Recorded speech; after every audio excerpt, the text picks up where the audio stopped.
ഇപ്പോഴിതാ ഒരു കാലത്തെ മാതകറാണിയായിരുന്ന നടി സിൽക്ക് സ്മിതയെക്കുറിച്ച് സംസാരിക്കുകയാണ് സുഹൃത്തായിരുന്ന നടി അനുരാധ. ഒരു തമിഴ് ഓൺലൈൻ മാധ്യമത്തിൽ നടി ഷക്കീലയ്ക്ക് നൽകിയ അഭിമുഖത്തിലാണ് അനുരാധയുടെ പ്രതികരണം. മരിക്കുന്നതിന് മുൻപ് സിൽക്ക് സ്മിത തന്നെ വിളിച്ചിരുന്നുവെന്ന് അനുരാധ ഓർക്കുന്നു. അക്കാലത്ത് ലാൻഡ് ലൈൻ ഫോണാണുള്ളത്, അതിലായിരുന്നു അവർ തന്നെ വിളിച്ചിരുന്നത്. സിൽക്ക് തന്നെ വിളിച്ച് തന്റെ വീട് വരെ വരുമോ എന്ന് രാത്രിയിൽ ചോദിച്ചു. ഒരിക്കലും രാത്രി സിൽക്ക് അങ്ങനെ തന്നെ മുൻപൊന്നും രാത്രിയിൽ വിളിക്കാറില്ലായിരുന്നു.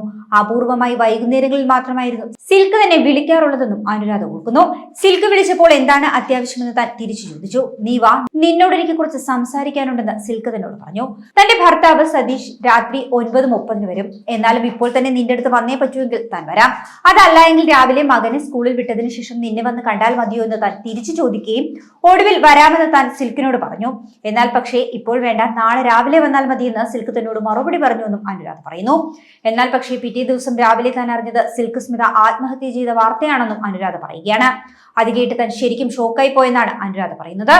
സിൽക്ക് സ്മിതയുടെ മൃതദേഹം വിജയാശുപത്രിയിലേക്ക് കൊണ്ടുപോയി എന്നതറിഞ്ഞ് താൻ അങ്ങോട്ട് പോവുകയായിരുന്നു. തനിക്ക് പിന്നാലെ നടി ശ്രീവിദ്യാമയും വന്നുവെന്നും അനുരാധ ഓർക്കുന്നു.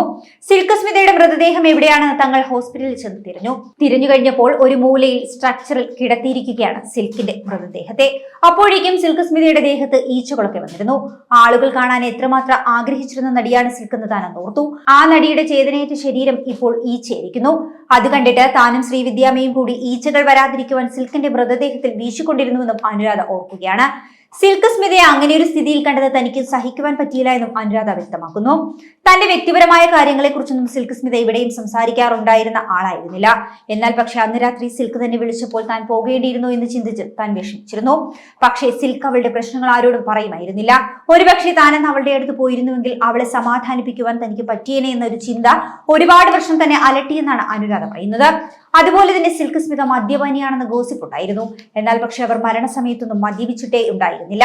അക്കാലത്ത് സിൽക്കിനൊപ്പം ഒരു ഡോക്ടർ ഉണ്ടായിരുന്നു. അയാൾ എന്തോ ഗുളിക സിൽക്കിന് നൽകുന്നുണ്ടെന്നും അതുകൊണ്ടാണ് സിൽക്കിനെ എപ്പോഴും കാണുമ്പോൾ ബോധമില്ല എന്ന് തോന്നുന്നു ചിലർ പ്രചരിപ്പിക്കുകയുണ്ടായി. മാത്രമല്ല സ്വതവേ തന്നെ സിൽക്ക് സ്മിതയുടെ കണ്ണുകൾ അങ്ങനെയായിരുന്നുവെന്നും അനുരാധ പറയുകയാണ്. ഡോക്ടറായ രാധാകൃഷ്ണൻ എന്ന വ്യക്തി സിൽക്ക് സ്മിതയുടെ ജീവിത പങ്കാളിയായിരുന്നു അക്കാലത്ത്. നടിയുടെ മരണശേഷം ഇയാളെക്കുറിച്ചും അധികം വിവരങ്ങളൊന്നും ലഭിച്ചിട്ടില്ല.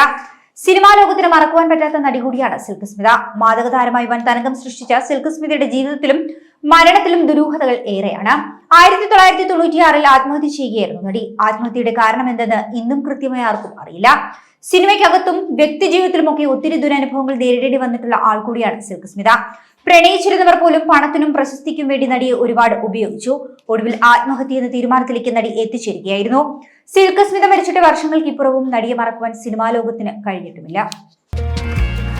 കൂടുതൽ വാർത്തകൾക്കായി B4 Blaze ഫോളോ ചെയ്യൂ, സബ്സ്ക്രൈബ് ചെയ്യൂ.